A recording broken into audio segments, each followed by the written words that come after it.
రాజేశ్వరి ఏదో చెప్పబోతుంటే ఇంకా ఏదీ వినే శక్తి కూడా తనకి లేదు అన్నట్లు ఆమెని వారిస్తూ గబగబా మేడ మీదకు వెళ్ళిపోయింది జ్యోతి.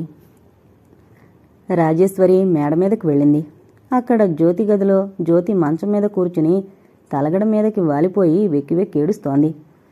రాజేశ్వరి మెల్లగా వెళ్ళి ఆ పిల్ల పక్కన కూర్చుని ఆమె ఓదార్చడానికి తన దగ్గర భాషే లేదన్నట్లు మౌనంగా ఆమె వెన్ను నిమురుతూ కూర్చుండిపోయింది.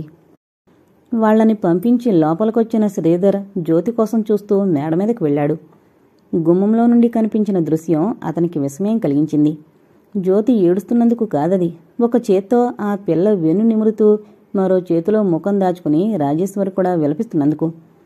సుజాత కథ విని దమయంతమ్మ కారాలు మిరియాలు నూరుతూ వెళ్ళిపోతుంటే ఆమెని రాజేశ్వరి బ్రతిమాలుకోవడం అతను గమనించినా జ్యోతి పట్ల ఆమెకంత సానుభూతి ఆదరణ ఉన్నాయనుకోలేదు. మెల్లిగా నడుచుకుంటూ లోపలికి వెళ్ళాడు. అల్లంత దూరంలో అతనుండగానే అతని రాకని గుర్తించిన రాజేశ్వరి చటుక్కున లేచి వెళ్లి అతని 2 చేతులు పట్టుకుని నన్ను క్షమించండి, నన్ను క్షమించండి అంది ఏడుస్తూ. శ్రీధర్కేమీ అర్థం కాలేదు. ఇదేంటి అన్నాడు. తలెత్తి అతని ముఖం వంక చూసే సాహసం ధైర్యం లేనట్టు అతని గుండెల్లో ముఖం దాచుకుని, మీకు తెలీదు, నాలో ఎలాంటి పాపపు ఊహలు అనుమానాలు తలెత్తేవో మీకు తెలుసుంటే బహుశా నా ముఖం కూడా చూసేవారు కాదేమో. జ్యోతి మీ స్నేహితుని కూతురని మీరు ఎన్ని 100 సార్లు చెప్పినా నేను నమ్మలేకపోయాను. తను మీ కూతురే అని నేను అనుమానించాను. మీ పాపఫలం తీసుకొచ్చి మనింట్లో నా కళ్ళెదురుగా పెట్టి నన్ను రంపకోత కోస్తున్నారనిపించేది. పోనీ అంటే ఆ నిజం మీరు ఒప్పుకుని జ్యోతిని నాకు అప్పగించుంటే ఇంకాస్త అభిమానంగా చూడగలిగేదాన్నేమో. మీరు ఎంతసేపు ఒకటే ధోరణి తప్పితే మరో సమాధానం చెప్పేవారు కాదు. దాంతో నా కసంతా ఈ అమాయకురాల మీదకు మళ్లేది అంది వెక్కి వెక్కి ఏడుస్తూ. రాజేశ్వరిని చూస్తుంటే అది వరకెన్నడూ కలనంత జాలి ఆప్యాయత కలిగాయి ఆ క్షణంలో అతనికి. మృదువుగా ఆమె శిరస్సు నిమురుతూ అన్నాడు, నీకే అన్నమాటేమిటి రాజు? నీ స్థానంలో ఉన్న ఏ ఆడదైనా ఇలాగే అనుమానిస్తోంది. ఇందులో నిన్ను తప్పు పట్టడం క్షమించడం అన్న ప్రశ్నే రాకూడదు. ఇంకా జ్యోతి నా కూతురే అని చెప్పుంటే దమయంతమ్మగారు ఈ వివాహానికి అంగీకరిస్తుందేమని నాకు ఆ క్షణంలో అనిపించకపోలేదు. కాని ఆమె కులం గోత్రం అన్నీ చెప్పమని కూర్చుంటే ఒక అబద్ధాన్ని కప్పిపుచ్చడానికి 10 అబద్ధాలు ఆడడం, అప్పటికి ఆవిడ మనసు మార్చుకోకపోతే మనం చిన్నపుచ్చుకోవడం ఎందుకనిపించింది. చివరికి నిజం చెప్పక తప్పలేదు. రాజేశ్వరి మళ్లీ వెళ్లి జ్యోతి దగ్గర కూర్చుని ఆమె తల తన ఒళ్ళో పెట్టుకునంది. విన్నావు కదమ్మా, నా మనసులో ఎలాంటి అపోహలు చెలరేగుతుండేవో. ఆ కారణం చేతనే నిన్నంత ఆప్యాయంగా చూడలేకపోయేదాన్ని. అదంతా మనసులో పెట్టుకుని నన్ను అసహించుకోకు తల్లి. ఆంటీ, మీరు ఇన్ని సంవత్సరాలు నా కోసం అంత చేస్తే ఇంకా మీ అభిమానంలో లోపమించే కృతజ్ఞురాలనుకున్నారా? కన్నబిడ్డలాగే ఆదరించారు నన్ను మీరిద్దరూ అంది జ్యోతి. లేదమ్మా, నా విషయంలో నువ్వన్నది నిజం కాదు. కానీ ఒక్క మాట చెప్తున్నాను విను. ఈ క్షణం నుండి నువ్వు నా పెద్ద కూతురివి. మేము నీకు తల్లి తండ్రి అనుకో. ఇక నుండి నువ్వు నన్ను ఆంటీ అని పిలిస్తే నేను పలకను, అమ్మ అని పిలవాల్సిందే. శ్రీధర్ కూడా వెళ్లి జ్యోతి పక్కన మంచం మీద కూర్చుని, అవునమ్మా, నన్ను కూడా నిస్సంకోచంగా డాడీ అని పిలు. ఈ కోరిక నాకు చాలా కాలంగా ఉండిపోయింది. అలా పిలిస్తే ఎన్నో అపోహలు అనుమానాలు వస్తాయని భయపడి ఊరుకునేవాణ్ణి. మాకు ఇవాళ నుండి 3 పిల్లలు అన్నాడు. ఏమండి, మరో విషయం. మీరిందాక జ్యోతికి ₹1,00,000 కట్నం ఇస్తానని చెప్పినప్పుడు నా మనసు బొగ్గుమన్నమాట నిజమే. కానీ ఇప్పుడు చెప్తున్నాను, జ్యోతికి వాణికి సమంగా ఇద్దాం. వాణికేమో ఉన్నాయి, కానీ జ్యోతికి నగలు కూడా లేవు, చేయించాలి అంది రాజేశ్వరి. కళ్ళు వెడల్పు చేసుకుని విస్మయంగా చూస్తూ, ఆడవాళ్ల హృదయం అసూయాపూరితం అంటారు. కానీ ఎంతమందికైనా అమృతం లాంటి మాతృవాత్సల్యాన్ని పంచిపెట్టగలిగే అన్నపూర్ణ హస్తం కూడా ఆమెకే ఉంటుందని చాలామంది గ్రహించలేరు అన్నాడు శ్రీధర్ అభినందనపూర్వకంగా ఆమె వంక చూస్తూ. జ్యోతి కళ్ళు తుడుచుకుంటూ లేచి కూర్చుని, అంకుల్ అంటూ ఏదో చెప్పబోయింది. అదిగో అలా పిలవద్దని చెప్పలే అంటూ నవ్వుతూ మందలింపుగా చూసింది రాజేశ్వరి. పొరపాటైపోయిందమ్మా, తడి కళ్లతోనే నవ్వింది జ్యోతి. ఏంటో చెప్పబోయావు అన్నాడు శ్రీధర్. ఇక నుండి నా కోసం పెళ్లి ప్రయత్నాలు చేయొద్దు. వాణికి గౌతమ్కి చేసేయండి. ఎక్కడైనా ఒక మంచి ఉద్యోగం చూసి పెడితే అందులో స్థిరపడిపోతాను నేను. అక్కయ్యకి పెళ్లి కాకుండా చెల్లెలకి తమ్ముడికి పెళ్లి కావడం ఎక్కడైనా ఉంటుందా? ముందు నీ పెళ్ళయ్యాకే వాళ్ళ పెళ్లి అంది రాజేశ్వరి. వద్దమ్మా, ఇప్పటికైనా అవమానం చాలు నాకు. పూర్వకాలంలో మీరు చెప్పిన పద్ధతుల ప్రకారం నడిచేది. కానీ ఇప్పుడు అక్కయ్యలు అన్నయ్యలు చెల్లెళ్ళకి తమ్ముళ్ళకి వంతు లేదు. ఎవరు కుదిరినప్పుడు వాళ్ళు చేసుకోవడమే. నీకా బెంగేమీ అక్కర్లేదు. గిరిధర్ మళ్లీ వచ్చి తప్పకుండా నిన్ను పెళ్లి చేసుకుంటాడు అంది రాజేశ్వరి. అవునమ్మా, నాకు ఆ నమ్మకం ఉంది. కాకపోతే కొంతకాలం పట్టచ్చు అన్నాడు శ్రీధర్. ఆ అమ్మమ్మగారి మనసు మారుతుందని నాకైతే ఏ ఆశ లేదు అంది జ్యోతి. అలాగే సాయంకాలం దాకా మాట్లాడుకుంటూ కూర్చున్నారు. తర్వాత ఏదో పని మీద రాజేశ్వరి, శ్రీధర్ కూడా కిందకొచ్చేశారు. జ్యోతి గబగబా కిందకి వెళ్ళి గదిలో టేబుల్ మీదున్న ఫోటో తెచ్చి తన గదిలో పెట్టుకుంది. అది శ్రీధర్ మొదటి భార్య ఫోటోగానే ఇన్ని సంవత్సరాలు చూస్తూ వచ్చింది. కానీ ఆమె కన్నతల్లి అని తెలుసుకోలేకపోయిన అభాగ్యురాలు తను అనుకుంటుంటేనే జ్యోతికి దుఃఖం పొంగిపొరలొస్తోంది. ఇక నుండి ఒక్క క్షణమైనా ఆ తల్లికి దూరంగా ఉండలేనట్టు నిత్యం తన చేతులతో తాను ఆ మాతృదేవత పూజ చేసుకోవాలి అన్నట్లు తోటలో పూసిన మల్లె మొగ్గలన్నీ కోసి మాల కట్టి ఆ ఫోటోకి వేసింది. 2 చేతులు జోడించి భక్తిగా శిరస్సు వంచి హృదయపూర్వకంగా నమస్కారం చేసింది. అక్కడే కుర్చీలో కూర్చుని ఆ టేబుల్ మీదకు వంగి అలా ఆ ఫోటోకేసి చూస్తుంటే జ్యోతిలో అణువణువు ఒక రకమైన అలౌకికమైన తృప్తితో, ఆనందంతో నిండిపోయాయి. ఫోటో చుట్టూ విచ్చుకుంటున్న మల్లెపూలు అందాన్ని, పరిమళాన్ని వెదజల్లుతుంటే సర్వాలంకార భూషితురాలైన తన తల్లి ఆ లోకం నుండి తనతో ఏదేదో చెప్తున్నంత సంతోషంగా ఉంది జ్యోతికి. టైం ఎంతైందో కూడా తెలియడం లేదు. సినిమా నుండి తిరిగొచ్చిన వాణి, గౌతమ్ గలగలా కబుర్లు చెప్తుంటే కింద నుండి వినిపిస్తుంటే కూడా లేచి వెళ్లాలని పెంచక అలాగే కూర్చుండిపోయింది. చాలాసేపటి తర్వాత మేడ మీదకొచ్చిన శ్రీధర్, రాజేశ్వరి గుమ్మంలో నుండి కనిపించిన దృశ్యం చూసి చలించిపోయారు. ధ్యానముద్రలో ఉన్న జ్యోతిని ఇన్ని సంవత్సరాల తర్వాత మొదటిసారిగా కన్నబిడ్డ చేత పువ్వులందుకుని తృప్తితో, శాంతితో కళకళ్లాడుతున్నట్లున్న సుజాత ఫోటోను చూస్తూ చెమర్చిన కళ్ళని ఒత్తుకున్నారు. కారు ఇల్లు చేరుకునేదాకా ఎలాగో నిగ్రహించుకుని ఊరుకుంది దమయంతమ్మ. ఇంటి ముందు కారాగింది. డ్రైవర్ రహీం తాను దిగి గబుక్కన వెనక డోర్ తెరిచాడు. గిరిధర్ ఆ వెనక దమయంతమ్మ దిగారు. రహీం గిరిధర్కి సలాం పెట్టి దమయంతమ్మకి నమస్కారం పెడదామని 2 చేతులు జోడిస్తూ అటు తిరిగాడు. అయితే ఆవిడ పరిస్థితి అదేం గమనించే స్థితిలో లేదు. రుసరుసలాడుతూ కొంగున్న తాళం చెవుల గుత్తులోంచి తాళం వెతికి వీధి తలుపుకున్న తాళం తెరిచే ప్రయత్నంలో ఉంది. ఇందాక తాను శ్రీధర్బాబు గారితో పాటు వచ్చి ఈ ఇద్దరిని ఎక్కించుకుని వాళ్ళింటికి తీసుకువెళ్ళినప్పుడున్న ప్రసన్నత ఇప్పుడు ఇద్దరి మొఖాల్లోనూ లేదనిపించింది అతనికి. 5 సంవత్సరాలుగా అతను శ్రీధర్ దగ్గర పనిచేస్తున్నాడు. అతని వల్ల తన మనసుకి కష్టం కలిగే సందర్భం ఏనాడూ ఇంతవరకు రాలేదు. ఒక్క తన విషయంలోనే కాదు. శ్రీధర్ బాబు గారిని తెలిసిన ఎవరిని అడిగినా ఆయన దయాద్ర హృదయాన్ని, మంచిని, మర్యాదని పొగిడేవాళ్లే కాని అతని గురించి చెడుగా చెప్పేవాళ్ళెవరూ ఉండరు. అలాంటిది వీళ్ళని స్వయంగా దగ్గరుండి కారులో ఇంటికి తీసుకువెళ్లి పనిగట్టుకుని దెబ్బలాడి ఉంటాడంటే తనకి కాస్తైనా నమ్మకం కలగడం లేదు. మరి వీళ్ల అప్రసన్నతకి, ఈవిడి గారి ఈ రుసరుసలకి కారణం ఏమై ఉంటుంది అని ఎంత ఆలోచించినా అంతుపట్టలేదు అతనికి. చివరికి అతను అనుకుందొక్కటే, ఈ గొప్పవాళ్ల విషయాలు మనకు అంతుబట్టవు, అది తెలుసుకోవాలని ప్రయత్నించుకుపోవడమే బాగు అని. తల వంచుకుని లోపలికి వెళ్ళిపోబోయిన వాడల్లా మళ్లీ ఏదో గుర్తొచ్చినట్లు వెనక్కి తిరిగి డ్రైవర్ అని పిలిచాడు గిరిధర్.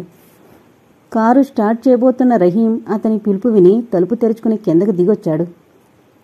గిరిధర్ జేబులోంచి 2 రూపాయల కాగితం తీసి అతనికిస్తూ చాయ్ తాగు అన్నాడు. రహీం ఒక్క క్షణం సందేహించినా సంతోషంగా దాన్ని అందుకొని మరోసారి గిరిధర్కి సలాం చేసి వెళ్లిపోయాడు. గిరిధర్ లోపలికి వెళ్లేసరికి దమయంతమ్మ సెగలు పొగలు కక్కుతూ ఉయ్యాల బల్ల మీద కూర్చునుంది. గిరిధర్ ఆమెని చూడనట్లే తన గదిలోకి వెళ్లిపోవాలనుకున్నాడు. ఒరేయ్ ఎలారా, కంచుగంట్లా మోగింది ఆవిడ కంఠం. ఇంకా తప్పదన్నట్లు అతను వెళ్లి ఆవిడ పక్కగా నిలబడ్డాడు, ఆ ఉయ్యాల గొలుసులు పట్టుకుని. ఇంత చచ్చు సన్నాసివి నా కూతురు కడుపుని ఎలా పుట్టావో నాకు అర్థం కావడం లేదురా. ఏమైందిప్పుడు? అవ్వా, ఇంకా ఏమైందని అడుగుతున్నావా? బొగ్గలు నొక్కుందావిడ. మన వంశ ప్రతిష్ఠ ఏమిటి, మన సాంప్రదాయం ఏమిటి, నీకు కాస్తైనా జ్ఞానం అనేది ఉంటే ఈ పెళ్లి చూపులకి బయలుదేరకపోయేవాడివి. పోనీ నాలాగే తెలియకొచ్చావేమో అనుకున్నా ఆయన గారేమో ముందే నీకంతా చెప్పానంటున్నాడు. పిల్ల ఎర్రగా బుర్రగా అందంగా ఉంది కనుక నేను దాని మోజులో పడి దాని వెనక చరిత్ర ఏదైనా సరే ఒప్పేసుకుంటాననుకున్నావా? అలాంటి ప్రేమలు మోజులు నీలాంటి కుర్రకొంకలకి, అంతేకాని నాలాంటి దానికి కాదు. నా వయసులో సగం కూడా లేదు నీకు. అలాంటి నన్నే మసిపూసి మారేడుకాయ చేద్దామనుకున్నావా? ఆవిడ ధోరణి ఇంకా అలాగే సాగుతుంటే వినలేననిపించింది గిరిధర్కి. నిన్ను మోసం చెయ్యాలని, ఏదో మసిపూసి మారేడుకాయ చెయ్యాలని నా ఉద్దేశం కాదు. ఆ అమ్మాయిలో ఎలాంటి దోషము కళంకము లేదని నేను నమ్మాను. ఆ సంబంధం చేసుకోవడం వల్ల మన వంశ ప్రతిష్ఠకేం భంగం రాదనే నమ్మకంతోనే నిన్నక్కడికి తీసుకువెళ్లాను. నాలాగే నువ్వు పరిస్థితిని అర్థం చేసుకుంటావనుకున్నాను. కానీ ఇంత రభస చేసి వాళ్ళని నొప్పించి నా పరువు నట్టేట కలుపుతామని కాస్తైనా ఊహించుంటే నేను సంగతంతా ముందే చెప్పేవాణ్ణి.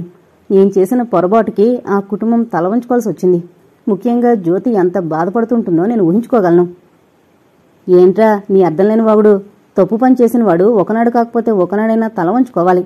ఆ పెద్ద మనిషి అంత పెద్ద మచ్చ తన కుటుంబంలో పెట్టుకుని మన సంబంధం అడగడానికి వస్తాడా? పైగా వాళ్ళేదో బాధపడిపోతున్నారని నేనన్న మాటల వల్ల వాళ్ల తలలు వంగిపోయాయని నువ్వు అండమేమిటి? నేనింకా చాలా మంచిదాన్ని కనుక అంతటితో వదిలిపెట్టాను. లేకపోతే ఇంకా 4 జాడించి వదిలిపెట్టేదాన్ని అంది రొప్పుతూ. గిరిధర్కి వెంటనే ఏం చెప్పాలో తోచలేదు. చచ్చా, ఎంత నాటకం ఆడారు! డబ్బుంది కదా అని రకరకాల పిండి వంటలు చేసి పెట్టారు. మొదట అడగడానికి వచ్చినప్పుడే బోల్డు పూలు పళ్ళు అన్నీ తెచ్చిచ్చాడు. ఎక్కడెక్కడో దాచిన వెండి సామానంతా తీసి నా ముందు పరిచారు. పై హంగులు మెరుగులు ఇన్ని చేస్తే మాత్రం ఉన్న మంచం మాసిపోతుందా? అమ్మమ్మ, నువ్వు కోపగించుకోనంటే ఒక మాట చెప్తాను చివరికి మెల్లగా అన్నాడు గిరిధర్. అతనికి అమ్మమ్మ కోపం చూస్తుంటే భయం వేస్తోంది. ఆవిడికి నచ్చజెప్పడం తన వశం కాదేమో అని నిరాశ కలుగుతోంది. ఇంకా నువ్వు చెప్పేది నేను వినేది ఏముందిరా? ఇప్పటిదాకా చేసిన నిర్వాకం చాలే కస్సుమందావిడ. అలా తీసి పారేయకు. నేను చెప్పేది శాంతంగా విను. నువ్వు అత్యంత భక్తి శ్రద్ధలతో ఒక మహాపవిత్రమైన గ్రంథంగా పూజించే మహాభారతంలోని విశేషాలే కొన్ని చెప్తాను. వ్యాస మహర్షి ఎవరు? సత్యవతీదేవికి పెళ్లి కాకముందు పరాశర మహర్షి వల్ల కలిగిన కొడుకు కదా. అవివాహిత గర్భాన జన్మించినవాడని వ్యాస మహర్షి పవిత్రతకి మనం ఏమైనా కళంకం ఆపాదించగలమా? ఇంకా కర్ణుడి మాటేమిటి? సంవత్సరాల తరబడి సూతపుత్రుడిగా పెరిగిన చివరికి అతనికి నిజం చెప్పి అతన్ని కన్నతల్లి దగ్గరికి తమ్ముల దగ్గరికి వెళ్ళిపోమ్మంటాడు కృష్ణుడు. అప్పుడు అతను చెప్పిన మాటలేంటో తెలుసా? స్త్రీ కన్యగా ఉండగా పుట్టిన పిల్లలు తర్వాత ఆమెను వివాహం చేసుకున్న భర్తకే చట్టరీత్యా చెందుతాడు అని. నువ్వు ఇష్టదైవంగా ప్రార్థించే కృష్ణ భగవానుడి ఈ మాటల్లో నీకు గురిలేదా? నువ్వు ఆవేశపడకుండా నిదానంగా ఆలోచించు. జ్యోతి విషయం నీకు ముందు చెప్పకపోవడం నా తప్పే, ఒప్పుకుంటున్నాను. అందుకు కావలిస్తే నన్ను ఏదైనా శిక్షించు, అంతేకాని ఆ కుటుంబాన్ని నగుబాటుపాలు చేయకు. ఇంక నోరు మూసుకో. చేసింది చాలక పురాణాలని ధర్మ పన్నాలని వల్లిస్తున్నావా? వాళ్ళంతా మహర్షులు, తపోదనులు, పురాణ పురుషులు, భగవదాంశ సంభూతులు. వాళ్లలో తప్పులంచాలనుకోవడం, మనకి అన్వయించుకునే నీతిని ధర్మాన్ని వాళ్లకే అన్వయిస్తానడం మహాపాపం. అంతేలే, మనకి చేతనైతే ఎలాగైనా తిప్పి మాట్లాడొచ్చు. ఏ ధర్మాన్నైనా మనకి అనుకూలంగా మలుచుకోవచ్చు. మనకి ఆచరించడానికి వీలైన ధర్మాలని న్యాయాలని పురాణాల్లోంచి ఏరుకొని వారిని ఆదర్శ పురుషులుగా పెట్టుకుంటాం. మనకి నచ్చని విషయాలు వాళ్ల దృష్టిలో ధర్మబద్ధమైనా సరే కొట్టి పారేస్తాం. అంతటి వాళ్లని అధర్మ వర్తనులు, నీతిబాహ్యులు అనే సాహసం మనకుండదు కనుక, వాళ్లంతా అవతార పురుషులు కనుక వారేం చేసినా ధర్మమే అవుతుందని, అది మనకి ఆచరణీయం కాదని ఒక్క మాటతో కొట్టేస్తారు. అంతేరా మరి. చరిత్ర చదివినా పురాణాలు చదివినా ఒకరిని చూసి నేర్చుకున్నా అవతల వారి మంచినే మనం గ్రహించాలి. వాళ్ళు మనకి ఎంత ఆదర్శ పురుషులైనా వాళ్ళు చెడు జోలికి మనం పోకూడదు. అవతలవాడు సామాన్యులైతే కాస్త విమర్శిస్తాం, లేకపోతే ఆ ఆదర్శం మనకి సాధ్యం కాదని ఒక నమస్కారం పెట్టేస్తాం. ఇంకా కాదంటే ఆ కాలానికి ఆ పరిస్థితులకి అవి ధర్మంగానే చలామణి అయినా ప్రస్తుత పరిస్థితులకి అది పనికిరావు అని ఒక నిర్ణయం చేస్తాం. కాలాన్ని పరిస్థితులను బట్టి ఆచారాలు ధర్మాలు మారాలి ఆవేశంగా అంది దమయంతమ్మ. అసలు గట్టిగా ఆలోచిస్తే ధృతరాష్ట్రుడు, పాండురాజు, పంచపాండవులు వీరంతా ఎవరో, వారి జన్మ వృత్తాంతాలేమిటో అందరికీ తెలుసు. వారి తల్లులంతా మహాపతివ్రతలు. అదే ఈ కాలంలో ఒక అభాగ్యురాలు పరిస్థితులతో పెనుగులాడి ఓడిపోయి చివరికి లొంగిపోతే ఆమె పతితవుతుంది. ఆమెకి పుట్టిన బిడ్డ మర్యాదస్తుల పంచలో నిలబడ్డానికి కూడా అర్హత లేనిదవుతుంది. ఎందుకొచ్చిన కంఠశాస్త్రా? నువ్వు 1000 ఉదాహరణలు చూపించు, 1,00,000 చూపించు, నా మనసు మారదు. ఆ జ్యోతి నీ భారీగా ఈ గడప తొక్కలేదు ఖచ్చితంగా చెప్పేసింది దమయంతమ్మ. నీలాంటి వాళ్ళకి మందేంటో నాకు తెలుసు. నీతో చెప్పకుండా ఏ గుళ్ళోనో ఆ జ్యోతి మేళలో తాళి కట్టేస్తాను. అప్పుడు నువ్వెక్కడుంటావు? అంతకన్నా ఖచ్చితంగా అన్నాడు. ఎంతటి వాడివయ్యావురా, ఎన్ని మాటలు నేర్చావు. నిన్ను చూస్తుంటే ఇంకా అప్పుడే పుట్టిన పసిగుడ్డువని నా కాళ్ళ మీద పడుకోబెట్టుకుని నీళ్లు పోస్తున్న సంఘటనే నాకు గుర్తుకొస్తూ ఉంటుంది. కాస్త పెద్ద చెంబుతో నీళ్లు పోస్తే తట్టుకోలేక ఉక్కిరిబిక్కిరైపోయేవాడివి. అప్పుడే అడుగులు వేయడం నేర్చుకుంటూ నడవాలనే ఉత్సాహంతో తపటడుగులు వెయ్యబోయి పడిపోతావేమోననే భయంతో నా చెయ్యి ఆసరాగా అందుకునేవాడివి. ఆ చిన్నతనమంతా ఇంకా నా కళ్ళకి కట్టినట్లుంది. కానీ నువ్వు మాత్రం చాలా పెద్దవాడివైపోయావు. ఈ ముసల్దాంతోనూ దాని ఇష్టంతోనూ పనేమిటని నీకిష్టమైన పెళ్లి చేసుకునేటంతటి వాడివయ్యావు. చేసుకోరా, వద్దనదెవరు? నేను ఇంతే పెట్టి పుట్టాననుకుంటాను. చెట్టంత కూతుర్ని అల్లుణ్ణి మింగి కూడా రాయిలా ఉండిపోయిన ప్రాణమిది. నువ్వు అలాంటి పని చేశావని బాధపడతాననుకుంటావేమో. నాకేం బాధలేదు. కాకపోతే ఆ క్షణం నుండి మనిద్దరికి రుణం తీరిపోతుంది. నేను ఏ కాశీయో వెళ్ళిపోతాను. అక్కడ నాలాంటి దిక్కులేని వాళ్ళు చాలామంది ఉంటారట. కడుపు నింపుకోవడానికి రోజు ఇంత విశ్వేశ్వర ప్రసాదం దొరుకుతుంది. ఇంకా ప్రాణం పోయాకంటావా? ఆ శవానికి సంస్కారం చేసి గంగాబావాని కల్పిస్తారు. అమ్మమ్మ, ఇంక చాలించు ఆ ధోరణి అంటూ విసురుగా తన గదిలోకి వెళ్ళిపోయి కణతలు ఒత్తుకుంటూ కుర్చీలో కూలబడిపోయాడు. తాను ఊహించిన దానికన్నా జటిలమైన సమస్య అయిపోయిందది. అమ్మమ్మని ఎలాగో ఒప్పించి జ్యోతిని పెళ్లి చేసుకోవచ్చు అనుకున్న తన ఊహ కేవలం భ్రమే అయిపోయింది. అసలు నిజంగా తాను రహస్యంగా పెళ్లి చేసుకునేటంత సాహసమే చేస్తే అమ్మమ్మన్నట్లు కాశీ వెళ్ళిపోతుందా? ఒకవేళ ఆ కోపంలో వెళ్ళినా మళ్లీ తిరిగి రానంతగా మనసు విరిచేసుకుంటుందా? ఆ వేడిలో ఏమేమో నిర్ణయాలు చేసుకున్న తర్వాత క్రమంగా చల్లబడిపోయి వెన్నలా కరిగిపోయిన పెద్దలు ఎంతమంది లేరు? గిరిధర్కి తలనొప్పి వచ్చింది, కానీ అతని ఆలోచనలకి ఒక రూపు రాలేదు. సాయంకాలం 5 గంటలు దాటింది. అయినా వేసంకాలపు ఎండ తీక్షణత ఇంకా తగ్గలేదు. రోజుల తరబడి ఊరికే ఇంట్లో కూర్చున్న జ్యోతికి చాలా చిరాగ్గా విసుగ్గా ఉంది. ఆ వాళ్ళ ఏమైనా సరే ఉదయ వాళ్ళింటికి వెళ్లి రావాలనిపించింది.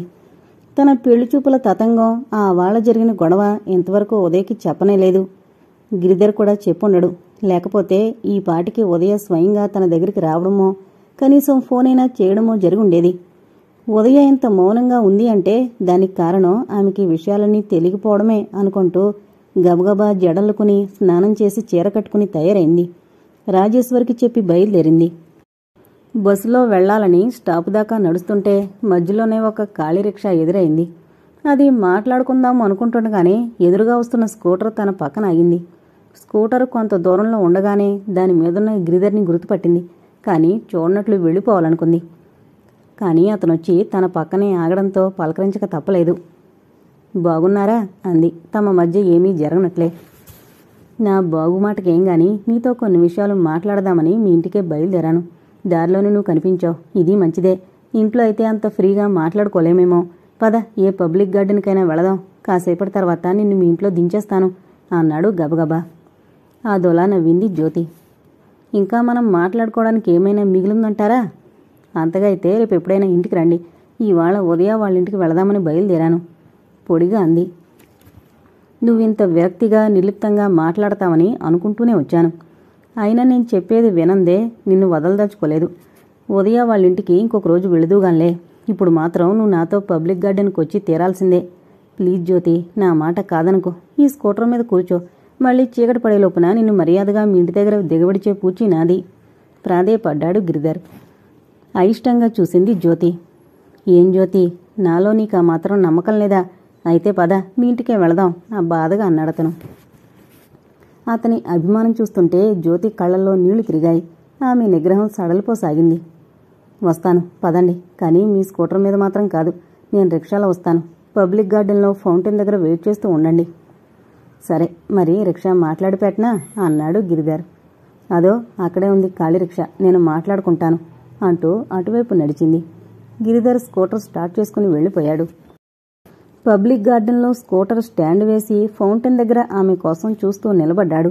కాసేపట్లోనే జ్యోతొచ్చి కలిసింది. ఆదివారం కాకపోవడం చేత అంతగా జనం లేరు. అయినా ఆ ఉన్నవాళ్లకు కూడా దూరంగా నిశ్శబ్దంగా నిర్మానుష్యంగా ఉన్న ప్రదేశంలో ఇద్దరూ వెళ్లి కూర్చున్నారు. సంభాషణ ఎలా మొదలు పెట్టాలో ఇద్దరికీ తెలియడం లేదు. ఆ మౌనాన్ని భంగం చేయడానికి అన్నట్లు వాళ్ల దగ్గరికి చరచరా ఒక యువతి నడుచుకుంటూ వచ్చింది. చవక రకం నైలాక్సు చీర నిండా గాడీగా చెంకీ పూలు కుట్టిన చీర కట్టుకుని అదే రంగు స్లీవ్లెస్ జాకెట్ వేసుకుంది. పెదవులకి లిప్స్టిక్, బొగ్గలకి రోజు పులుముకుంది. చీర రంగుకి మ్యాచ్ అయ్యేలా ఇంత పెద్ద బొట్టు పెట్టుకుంది. వదులు జడ, చెవులకి జుంకీలు. ఆ పిల్ల దగ్గరకొచ్చి నిలబడగానే నీకు తెలిసినమ్మాయా అన్నట్లు చూశాడు గిరిధర్ జ్యోతి వంక సంజ్ఞ చేస్తూ. నయమే, నాకేం తెలుసు, మీకేమైనా పరిచయం ఉందేమోనని నేను అనుకుంటున్నాను అన్నట్లు చూసింది జ్యోతి నవ్వు దాచుకుంటూ. ఏమండి, నన్ను మరిచిపోయారా అందా యువతి చటుక్కున గిరిధర్ దగ్గరకొస్తూ. ఈ ప్రశ్న వింటూనే జ్యోతి, గిరిధర్ ఇద్దరూ కూడా ఉలిక్కిపడ్డారు. వాళ్ల ముఖాల్లో నవ్వు మాయమైంది. సారీ, నన్ను చూసి ఇంకెవరో అనుకున్నారేమో, మనకసలు పరిచయమే లేదు అన్నాడు గిరిధర్ కంగారు దాచుకుంటూ. అంతేలేండి, మగవాళ్లంతా అంతే, మనకి పరిచయమే లేదు అనకపోతే మరేమంటారు అందా అమ్మాయి ఏడుపు గొంతుతో. జ్యోతి తల తిరిగిపోతోంది. అంతటి చౌకబారు యువతితో గిరిధర్ పరిచయం, స్నేహం ఏర్పరుచుకుంటాడని నమ్మలేకపోతున్నా ఆ అమ్మాయి ఏడుపు, గిరిధర్ కంగారు చూస్తుంటే ఏంటోగా అనిపించసాగింది. మీరు నన్ను ఎవరని మాట్లాడుతున్నారో నాకు అర్థం కావడం లేదు. మీరెవరో అసలు నాకు తెలియదని చెప్తుంటే ఏంటా మొండితనం? చిరాగ్గా అన్నాడు. అంతేలేండి, ఇంత అందమైన అమ్మాయి స్నేహితురాలుగా దొరికాక నాలాంటి వాళ్ళని మర్చిపోక ఏం చేస్తారు? కొంగుతో కళ్ళు తుడుచుకుందా అమ్మాయి. జ్యోతికి కూడా గుండెల్లోంచి దుఃఖం ఉబుకొస్తోంది. ఈ సన్నివేశాన్ని గురించి ఏమనుకోవాలో ఆమెకేమీ అర్థం కావడం లేదు. గిరిధర్ లేచి నిలబడ్డాడు. కళ్ళెరజేసి ఆ అమ్మాయిని చూస్తూ, నడు, ముందు పోలీస్ స్టేషన్కి వెళదాం, అక్కడే తెలుస్తాను నీ విషయం ఏమిటో అన్నాడు గద్దిస్తూ. పోలీస్ పేరు చెప్పగానే ఆ అమ్మాయి బెదిరిపోయినట్లుంది. ఎందుకండి అంత కోపం? మా బావ అచ్చం మీలాగే ఉండేవాడు, అందుకని పొరపాటు పడ్డాను. నేనిప్పుడు చాలా ఇబ్బందుల్లో ఉన్నాను. మా అమ్మకి జబ్బుగా ఉంది. ఒక్క 5 రూపాయలుంటే ఇవ్వండి. ముందిక్కడి నుంచి వెళతావా? నీలాంటి వాళ్ళ ఆటలు నా దగ్గర సాగవు కోపంతో ఊగిపోతూ అన్నాడు. 5 కాకపోతే 2 రూపాయలు ఇవ్వండి. ఒక పూట కడుపు నిండా అన్నం తింటాను ప్రాధేయపడింది అమ్మాయి. ఒకసారి చెప్తే బుద్ధి లేదు, వెళ్ళు. పోనీ కొద్దిగా చిల్లర డబ్బులైనా సరే. గెటౌట్ అయితే గొంతు చించుకున్నాడు గిరిధర్. ఆ అమ్మాయి బెదిరిపోయి ఏదో గొణుక్కుంటూ వెళ్ళిపోయింది. అబ్బబ్బా, యాచనకి ఎన్ని రకాల మార్గాలో అనుకుంటూ వెనక్కొచ్చి జ్యోతి పక్కన కూర్చున్నాడు. చెమర్చిన కళ్ళ నుండి కన్నీటి బొట్లు జలజల జ్యోతి బొగ్గల మీదకు జారాయి. అరే అదేంటి, ఆ అమ్మాయి ఏదో ముష్టడుకోవడానికొచ్చి తన పాచిక పారుతుందేమోనని ఒక నాటకం ఆడింది. అదంతా నిజమనుకుంటున్నావా అన్నాడు చేయి జాచి ఆమె కన్నీళ్లు తొడవబోతూ. జ్యోతి చటుక్కున పక్కకు తిరిగి కొంగుతో ముఖం తుడుచుకుని, ఇక జీవితంలో మనిద్దరికీ ఎలాంటి సంబంధమూ లేనప్పుడు ఆ అమ్మాయి నాటకవాడినా నిజం చెప్పినా నాకేం బాధ అంది నిర్వేదంగా ఉండడానికి ప్రయత్నిస్తూ. ప్లీజ్ జ్యోతి, అలా మాట్లాడుకో. అసలే ఆ పిల్ల గొడవతో నా మనస్సంతా ఎలాగో అయిపోయింది. నీ మాటలతో నన్ను ఇంకా నొప్పించుకో. మనిద్దరికీ సంబంధం లేకుండా పోవడం అన్నది ఎప్పటికీ జరగదు. ఆ మాట చెప్పాలనే నేను నిన్ను వెతుక్కుంటూ బయలుదేరాను. మీ అమ్మమ్మగారు ఒప్పుకున్నారా? లేదు జ్యోతి, ఆమెని ఒప్పించడం నాకు సాధ్యం కాలేదు. అందుకే చల్లగా ఎవరికి చెప్పకుండా రిజిస్టర్ పెళ్లి చేసేసుకుందాం. అమ్మమ్మకి ఇష్టమైతే మనతో ఉంటుంది, లేకపోతే ఆస్తంతా అమ్మేసి ఆ డబ్బు పట్టుకుని ఏ కాశీయో వెళ్ళిపోతుంది. అంతకన్నా ఆవిడ నన్ను సాధించగలిగేది ఏమీ ఉండదు ఉద్వేగంగా అన్నాడు. చిన్నతనం నుండి పెంచి ఇంత వాణి చేసిన అమ్మమ్మగారి పట్ల మీరు చూపించాల్సిన భావం ఇది కాదు. ఆవిడికి నచ్చిన అమ్మాయిని పెళ్లి చేసుకుని వృద్ధాప్యంలో ఆవిడికి సేవలు చేయండి. ఆవిడ తృప్తిగా శాంతిగా ఇహలోకయాత్ర చాలించేలా చేయండి. ఎంత తేలిగ్గా చెప్పావు జ్యోతి. అమ్మమ్మకి ఇష్టమైన అమ్మాయిని పెళ్లి చేసుకోవాలా? మరి నా ఇష్టాయిష్టాలతో నిమిత్తం లేదా? బాధగా అన్నాడు. మొదట కష్టం అనిపించినా క్రమంగా అలవాటయ్యాక ఆ అమ్మాయి ఇష్టం అవుతుంది. అయితే మరి నువ్వు కూడా అలాగే ఎవరినైనా ఇష్టపడ్డానికి ప్రయత్నిస్తున్నావా? ఎంత దాచుకున్నా అతని కంఠంలో కోపజీరలు ధ్వనించాయి. ఆ దొలా నవ్వింది జ్యోతి. చూసారా, అప్పుడే మీకు అసూయ, నా మీద కోపం వస్తోంది. అవును మరి, నేను నీకేం కాదనుకుంటూనే ఆ అమ్మాయి ఎవరో నాతో పరిచయం ఉన్నట్లు ఒక క్షణం నటించేసరికి నీకు అసూయ కలగలేదు? అవును గిరిధర్, నాకు అదే ఆశ్చర్యం వేస్తోంది. మీరు నాకేమీ కాలేరు అని నిర్ణయించుకున్న తర్వాత కూడా ఆ అమ్మాయి మాటలు విని నేనెందుకంత బాధపడ్డానో నాకే అర్థం కావడం లేదు. అందులో ఆ అమ్మాయి ఏదో కట్టుకదల్లే బాపతు అని చూడగానే తెలిసిపోతోంది. మరి అలాంటప్పుడు ఆ అసత్యాన్ని విని తట్టుకునే శక్తి కూడా నాకు లేకపోయిందంటే నువ్వు నన్ను గాఢంగా ప్రేమిస్తూ ఉండడమే అందుకు కారణం. నన్ను మరిచిపోవాలన్నా మరిచిపోలేవు నవ్వుతూ అన్నాడు గిరిధర్. బాధగా నిట్టూర్చింది జ్యోతి. ప్రేమ, మనం అందరం కూడా ఆ పదాన్ని మన ఇష్టం వచ్చినట్లు వాడుకుంటున్నామేమో అనిపిస్తోంది నాకు. ప్రేమ అన్న పదానికి సరైన అర్థం కూడా మనకి తెలియదేమో. కేవలం ఒకలాంటి వ్యామోహానికి, కోరికలు తీర్చుకునే లాలసకి మనం ప్రేమ అని అర్థం చెప్పుకుంటున్నాం. ఇందాక ఆ అమ్మాయిని చూడండి, మిమ్మల్ని ప్రేమించానంది, తనని మరిచిపోయారని ఏడ్చింది. తీరా పోలీసు పేరు చెప్పేసరికి 4 చిల్లర డబ్బులైనా సరే ఇమ్మని మిమ్మల్ని ప్రాధేయపడింది. అలాగే మా అమ్మని అన్యాయం చేసిన వాడు కూడా ఎన్నో ప్రేమ పాఠాలు వల్లించి ఉండొచ్చు. బలవంతంగానైనా సరే తన కోరిక తీరిపోగానే ఆ ప్రేమ గీమ అంతా ఎగిరిపోయింది. అమ్మకం చూడ్డానికి కూడా ధైర్యం లేని వాళ్ళ ఆ ఊరు నుండి కూడా ట్రాన్స్ఫర్ చేయించుకుని వెళ్ళిపోయాడు. ఎక్కడో తన భార్య బిడ్డలతో అతను సంతోషంగానే ఉంటాడు. అమ్మ జీవితంలో ఒకనాడు ఇలా ఆడుకున్నాను అనే విషయం కూడా బహుశా అతనికి గుర్తుండదు. కాని అమ్మ తన తప్పు లేకపోయినా అందుకు శిక్ష అనుభవించింది. చివరికి ఆ బాధ భరించలేక ఆహుదైపోయింది. ఆ దుర్మార్గుడి పాపానికి శిక్ష అనుభవిస్తూ ఇంకా నేను మిగిలాను. వెక్కిళ్ళు ఆమె మాటలకు అడ్డుపడినప్పుడు కానీ ఆమె ఏడుస్తున్నట్లు గిరిధర్కి అర్థం కాలేదు. ఆమె దుఃఖం చూస్తుంటే అతని గుండెలు విచ్చిపోతున్నాయి కాని ఓదార్చడానికి తన దగ్గర మాటలు లేవేమో అనిపించింది. అందుచేత తన మనసులో ఉన్న వ్యధని, ఆమె పట్ల సానుభూతిని, అనురాగాన్ని వ్యక్తం చేస్తూ మెల్లగా ఆమె చెయ్యి తన 2 చేతుల్లోకి తీసుకున్నాడు. తర్వాత మెల్లగా అన్నాడు, ఇంతమంది జీవితాలతో ఇంత నిర్దాక్షిణ్యంగా ఆడుకున్న అతను మాత్రం సుఖపడుంటాడా? ఎప్పుడో అప్పుడు ఆ శిక్ష అనుభవించి తీరతాడు. మనిషి చేసిన ఏ పాపమైనా సరే శిక్ష పడకుండా తప్పించుకోలేడు. తప్పు చేసినవాడు ఒక్కొక్కసారి చుట్టూ మనుషులకి దొరకకుండా తప్పించుకోవచ్చు. ఇక్కడి న్యాయస్థానంలో శిక్ష పడకుండా తప్పించుకోవచ్చు. కానీ భగవంతుడి దృష్టి నుండి అతని న్యాయస్థానం నుండి తప్పించుకోవడం ఎవరికీ సాధ్యం కాదు. అదోలా నవ్వింది జ్యోతి. ఇంకిప్పుడు అతనికి ఏ శిక్ష పడినా మాకు జరిగే మేలు ఏముంటుంది? మా అమ్మ జీవితం ఒక రకంగా, నా జీవితం మరో రకంగా నాశనం అయిపోయాయి కదా. నిజమే, మీ ఇద్దరికీ అన్యాయం జరిగింది కాదన్ను. కానీ భగవంతుడిదై ఉండడం వల్లనే మీకు మంచి అవకాశాలు కూడా వచ్చాయి. శ్రీధర్ గారి లాంటి భర్త దొరకడం నిజంగా మీ అమ్మగారి పుణ్యం అనాలి. అంతటి ఔన్నత్యం, ఔదార్యం సాధారణ మానవులకి సాధ్యం కాదు. అయితే దురదృష్టం ఏమిటంటే ఆవిడ ఆ ఔదార్యాన్ని అందుకొని సుఖపడ్డానికి బదులు తన హృదయంలో అగ్నికి నిత్యం ఆజ్యం పోస్తూ ప్రజ్వలింపజేసుకుని ఆ వేడి కాహుతైపోయింది. మనిషి మనసులో పవిత్రత, నిష్కళంకత కాగల విలువ, పరాకాష్ఠ అందుకున్నప్పుడే అలాంటి ఆత్మార్పణ సాధ్యమవుతుంది. ఆమె నిజంగా దేవత. కానీ ఒక్క విషయం గుర్తుంచుకో, ఆమెకు నీ పట్ల ఎంత అభిమానమో గుర్తుంచుకో. ఆమె కారణంగా నీ జీవితం నాశనమైందని కానీ, నీకు సుఖం లేదని గాని తెలిస్తే ఆమె ఆత్మ ఎంతగా క్షోభిస్తుందో ఒక్కసారి ఆలోచించు. నా మాట విను. నాలో నమ్మకం, గౌరవం ఉంచి ఈ పెళ్లి జరిగిపోని.